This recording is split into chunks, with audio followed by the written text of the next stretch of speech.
Chers amis, bonjour, vous êtes en compagnie de Pierre sur la chaîne YouTube Sur les pas de Pierre et Léna. Nous voici de retour avec vous, c'est avec grand plaisir et également avec grand plaisir que nous nous retrouvons au Jardin des Explorateurs à Brest. Alors si j'ai bien compté, pour notre 55e émission qui va consister en un résumé de ce chapitre bien fourni qui s'appelle Tactique. Alors on est toujours avec notre minute de lecture par jour, minute symbolique parce qu'il est vrai que souvent ça la dépasse un petit peu. J'espère que vous allez bien et puis que vous prenez toujours autant plaisir à découvrir ce livre fondateur et fondamental. Vous voyez, alors dans ce Jardin des Explorateurs, je fais des petites digressions, mais là on y parle de Philibert Commerson, qui est né dans l'Ain en 1727. Alors c'est des navigateurs évidemment qui ont ramené différentes comment dirais-je, arbustes ou espèces, donc vous voyez, qui sont plantés dans ce jardin des explorateurs. Il fait un beau soleil aujourd'hui, alors vous voyez, chaque espèce est repérée. Là on a la cinéraire. Ça fait plaisir d'être en contact avec la nature. Là on a une verveine de Buenos Aires, vous voyez, ça fait voyager tout ça. Puis là on a ces jolies fleurs, voilà, elles méritent bien un petit gros plan avec un petit bout de biographie de Louis-Antoine de Bougainville. Donc voilà pour cette petite mise en jambe, si je puis dire. Et puis vous voyez, là-haut on a cette passerelle qui permet de surplomber la rade de Brest, et c'est pas le moindre charme de ce lieu, avec des petits escaliers, vous voyez, qu'on peut prendre pour s'y rendre. Alors aujourd'hui la météo est plutôt clémente, ça fait du bien après ces journées quelque peu pluvieuses, et il fait un beau soleil sur Brest. Alors voilà, on vous partage ce plaisir, ce bonheur de l'espace, de la liberté, et puis la mer avec tout ce qu'elle représente. On va voir si on arrive à faire cette vidéo un petit peu périlleuse, parce que vous voyez, là je suis sur un bord de la passerelle, et puis en bas, c'est pas facile à récupérer si quelque chose s'envole. En tout cas, bienvenue pour cette émission numéro 55, résumé du chapitre 5, Tactique. Les nations revendiquent des droits sur les gens selon le lieu où ils sont nés et par rapport à des lignes géographiques imaginaires. La vérité est qu'une nation est simplement un groupe de personnes avec des armes à feu qui vous tueront si vous ne leur obéissez pas. Les frontières et les terres n'ont rien à voir avec votre valeur en tant qu'être humain. Elles sont élaborées pour offrir aux gouvernants une stabilité pendant qu'ils exercent un pouvoir sur vous.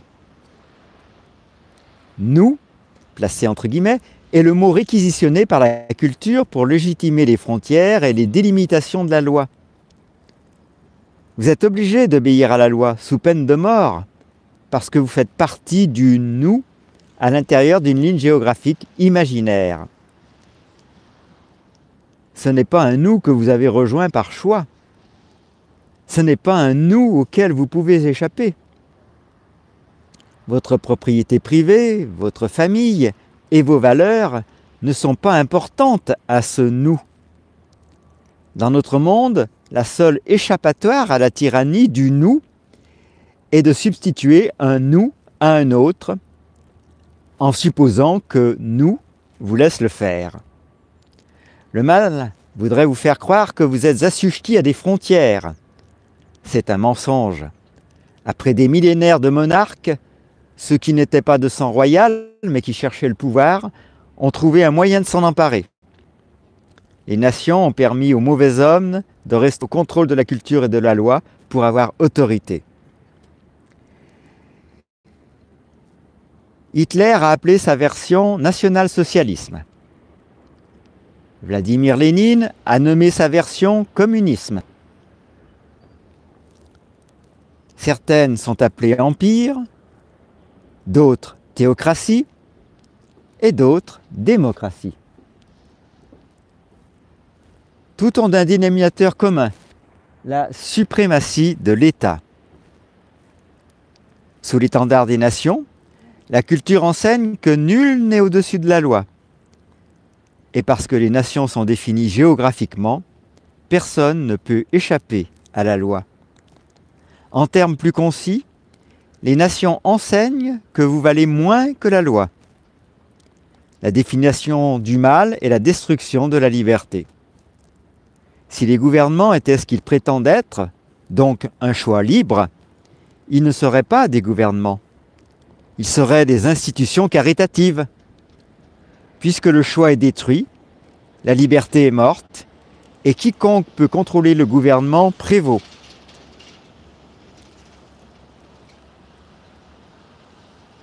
Les gouvernements, par définition, détiennent le monopole sur la violence. Ceux qui cherchent le pouvoir sur vous ne combattront pas votre gouvernement. Pourquoi le combattre? Alors que ce qu'ils voulaient dès le départ était l'autorité sur vous. Vous avez déjà l'institution que les hommes mauvais recherchent. Il est naturel pour le mal de rechercher sa place au gouvernement. L'histoire nous montre que chaque nation, jamais conçue, peut et sera utilisée comme un outil pour le compte des hommes mauvais. Le mal cherche le pouvoir. C'est une vérité immuable. Plus vous accordez de pouvoir à un gouvernement, plus vous y trouverez de mal. Dernière phrase de ce thème du jour. Plus vous accorderez de pouvoir à un gouvernement, plus vous y trouverez de mal. Fin de la lecture de minutes d'aujourd'hui pour cette 55e émission. Et bien demain, nous aurons le grand bonheur de découvrir un nouveau chapitre avec la 56e émission qui s'appelle Démocratie. On va y parcourir successivement.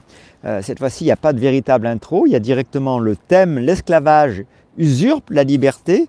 Puis on parlera de la règle de la majorité, tout ce qu'elle implique. On parlera du fait qu'il n'y a pas de majorité. De violence et destruction, de mal parfait. Oui, c'est un chapitre un peu plus léger en nombre de thèmes, pas moins certainement en apprentissage. Et puis on vous encourage évidemment à aller voir cette vidéo qui est une sorte de résumé du livre avec 17 extraits qu'on a mis en musique et en images. Et donc elle est d'ores et déjà disponible sur notre site web sous le nom La fin du mal, Jérémie Locke, 17 extraits. Alors les amis, j'espère que ce soleil et cette vue sur le vieux château de Brest et la rade de Brest vous donnent plein de courage et de gratitude pour cette belle journée. Et puis, on aura grand plaisir à vous trouver dès demain pour une nouvelle émission. Avant de vous saluer, je vous rappelle que vous pouvez, pour chaque émission, une heure ou deux après, trouver le sous-titrage disponible de l'émission avec donc tous les textes écrits qui viennent s'afficher en même temps que nous les lisons pour vous. On est toujours très heureux de lire vos commentaires sous les vidéos. Alors hier, on en est désolé, il y a eu un petit couac, on a dû refaire la vidéo. Alors évidemment, on a perdu les visites et les commentaires de ceux qui s'étaient empressés de partager avec nous des salutations, un morceau de texte ou autre. Toutes nos excuses pour ce petit aléa. J'espère qu'aujourd'hui, eh bien, le son est satisfaisant et que vous allez tirer le plus grand parti de ce résumé de notre chapitre 4, donc notre chapitre 5 plutôt, on s'y perd, mais on va y arriver, chapitre 5 qui s'appelle donc Tactique. Les amis, passez une excellente journée, je vous laisse en compagnie du soleil, qu'il vous nourrisse de sa chaleur, de sa force et réchauffe votre cœur. À tout bientôt pour une nouvelle émission.